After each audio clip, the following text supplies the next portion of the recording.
everyone. Good to be in Memphis. We just got in here about 30 minutes ago now and excited for the Liberty Bowl and ready to take any questions you may have. It's good to see you. Great. Go ahead. Yeah, Coach, I'm just wondering how difficult it's been balancing all the stuff with the transfer portal, with practices, just everything just crammed together like this. Yeah. Trey, it's been busy. At the same time, I thought last year was worse. I did. I mean, I'm talking about, we weren't in a bowl. We weren't around our kids. They were home for Christmas. So I've really, really enjoyed these. I think it might be 8 now, 8 practices that we've had with these guys. And, sometimes they're not playing on a Saturday. So you don't forget about them, but you don't learn them as much about them. And I've really enjoyed that part of it. Has it been busy? Yes. I mean, very, very busy. We've signed 15, I think, portal guys and all that, and getting ready for a good Texas Tech team.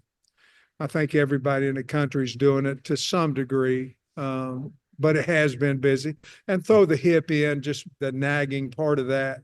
All that stuff has been difficult, but at the same time, I really like where we are right now today, be it with our football team, with the portal, our situation there, and with the game coming up. I'm pleased with what our coaching staff, our players have done to this point.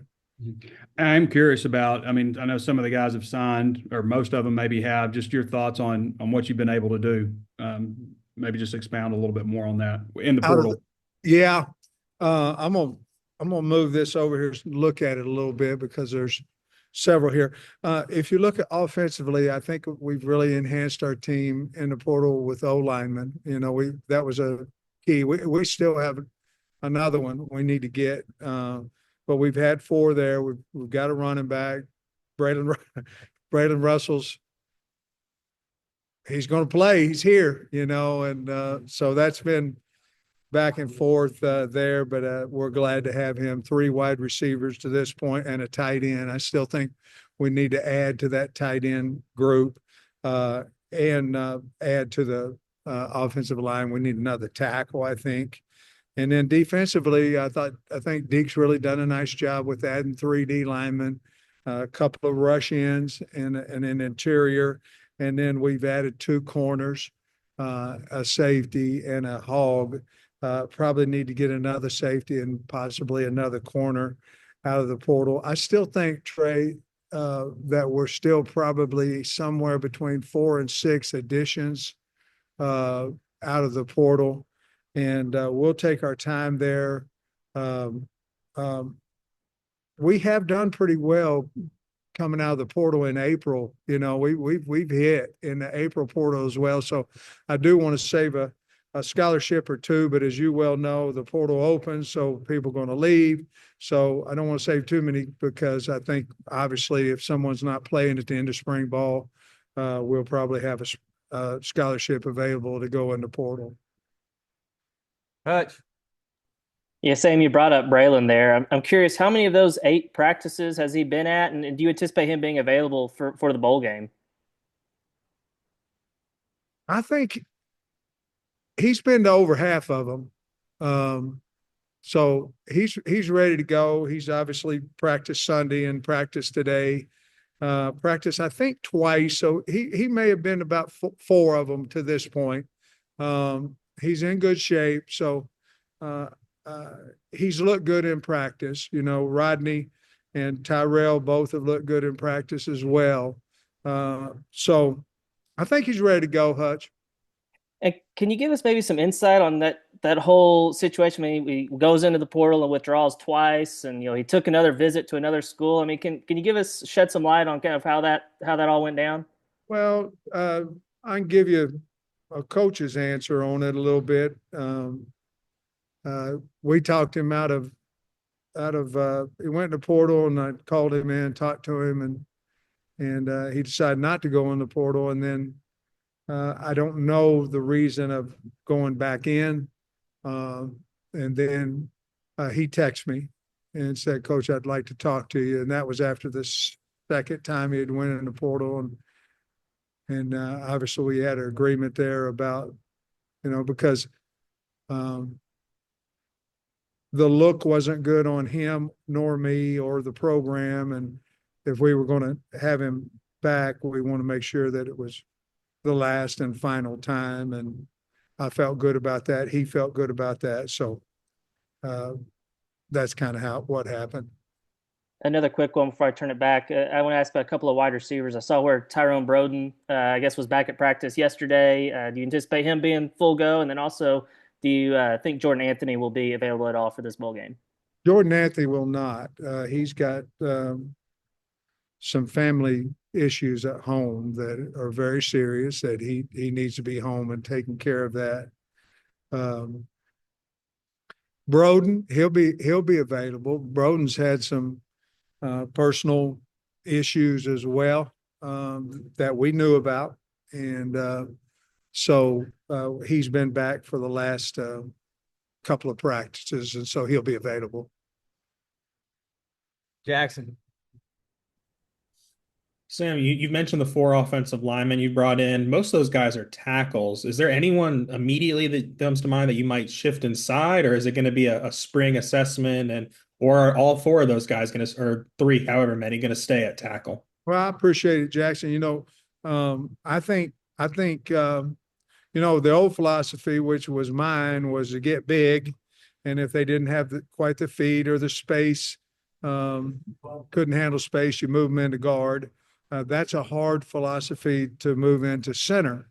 Obviously, we've got the one young man that started at center this year that's coming in to the pro. So we have 3 tackles, 3 basic tackles.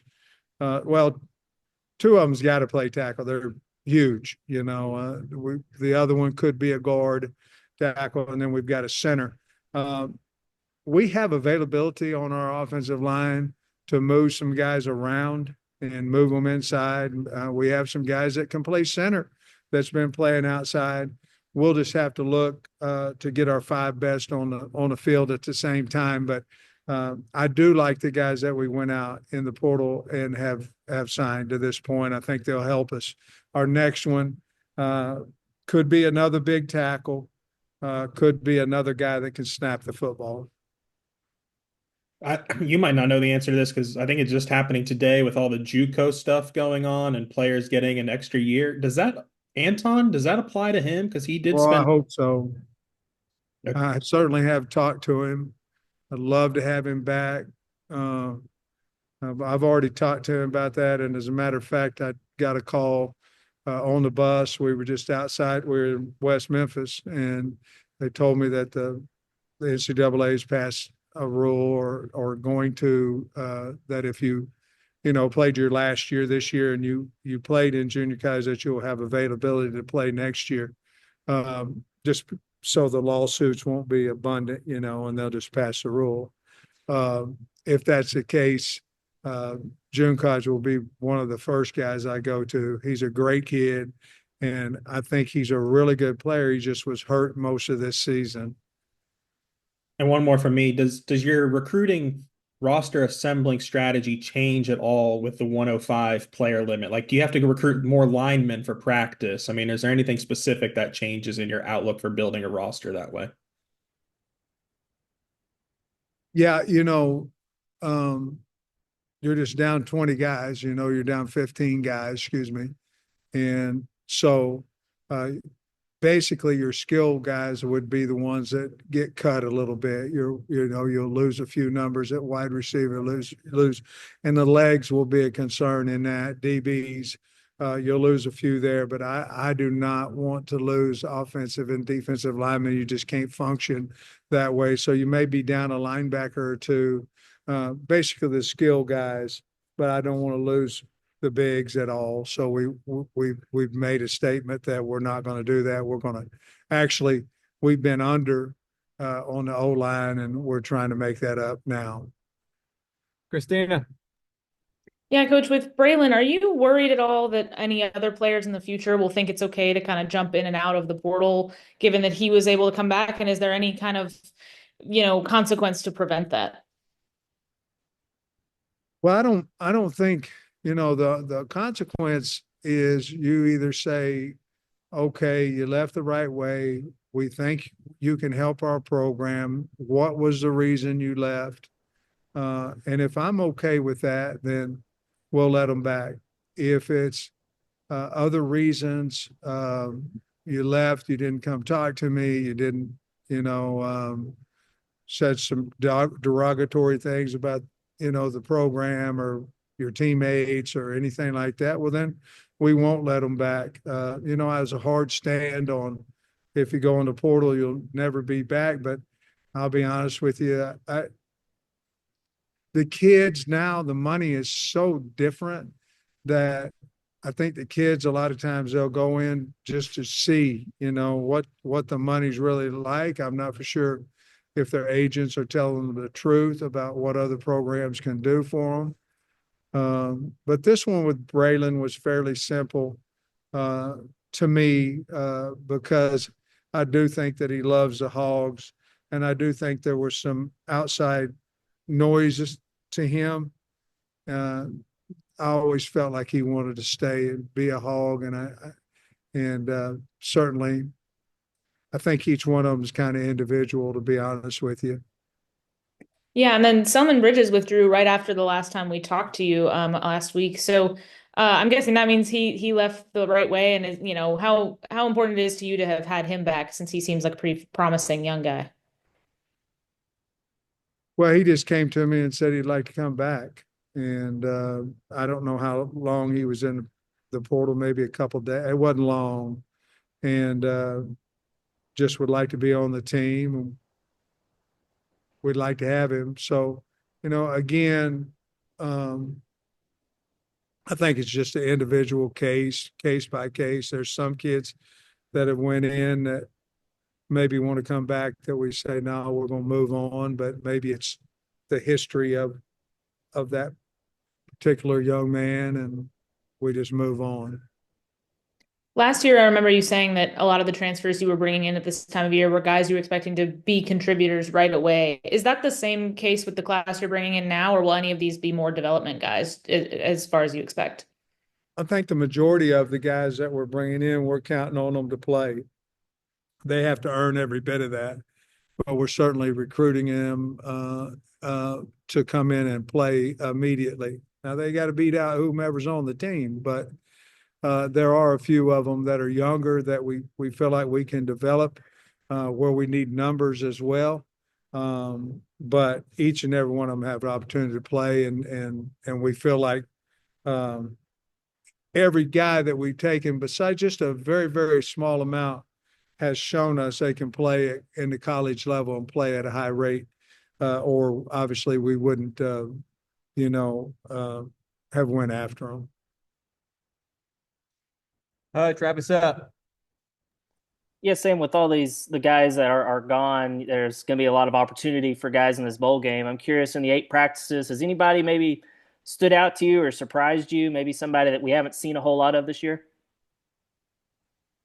Well, if I'm thinking defensively, Quincy Rhodes has really stood out. I think he's had a good camp. Charlie Collins is another guy that we haven't seen much that's done really well. Jaden Allen has come back and looked good. Switzer come back. He wasn't healthy. Offensively, I go to Brooks Edmondson and Kobe Branham. Those are 2 guys that we thought were good players, but as we're seeing them, feel very comfortable with those guys in there and ready to go. More importantly, their team does. Cross Johnson at wide receiver, C.J. Brown at wide receiver. Those 2 guys have stuck. I'll tell you a guy that we moved, the wide receiver that was playing tight end that's looked really good is Shamar Easter. We moved him out to wide out, and he's done some good things. So just quickly off the top of my head, those are some guys that, and Rodney Hill and Tyrell Reed, they've looked good at running back. And of course, Maddox Lassiter is continue to improve all the time. So those are just some guys off the top of my head. And then a more big picture question for you with the 105-man limit, and then I guess the SEC is sticking to 85 scholarships. You had said that you're able to split up scholarships. Or do you anticipate splitting up any scholarships for next season, or do you plan on 85 full scholarships? Yes, we certainly will, and in that we'll have some advantage, with some of our Arkansas kids who were good students. You can still give them a full ride, but you can take some of that money if they get 80% or 90% of their tuition waived. That will help, and so that would be more of how we would split them up. Would be more academic money that can save us some money and give a third of a scholarship, a half a scholarship, whatever, and maybe add a few more guys that have partial scholarships. Last one, Jackson. Yes, Sam, just wanted a status of the hip. How are you? What's how close are you to full health? No longer on the SEC availability reports.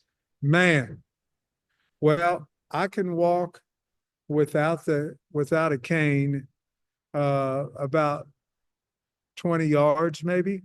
I'm going to have it on the sideline. Just, I don't know, maybe it's a security blanket. Maybe I need it. I don't know, but I'm sleeping a lot better. And if I knew then what I knew now, 20 days after the total hip, I probably would have went ahead and just bit the bullet late June when I found out and would have been able to be more active during the season. But I feel like I'm getting there, and I appreciate you asking the question. All right, quick reminder, we do have a football game in 4 days, just to remind everybody. Liberty Bowl. Appreciate it, everybody. Thanks, Coach.